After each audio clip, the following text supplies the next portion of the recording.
তে পারিল ধ্যানে, প্রবল ভক্ত কে এক রথের পশ্চাৎ দিকে টানে। যাবৎ না ছোঁয়ে সম্মুখের রশি, সূচি করতলে তার, হাজার হস্তি রথের চক্র নড়াতে নাড়িবে আর।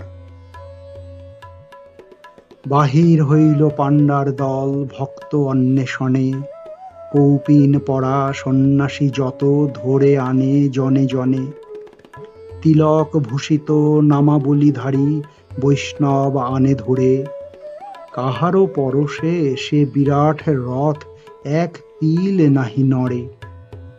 খুঁজিতে খুঁজিতে বহু দূরে আসি প্রধান পাণ্ডা হায়, দেখিল খঞ্জ বৃদ্ধা জনেক পুরী অভিমুখে যায়। হামাগুড়ি দিয়া চলিয়াছে বুড়ি, পাণ্ডা শুধালো তারে, এ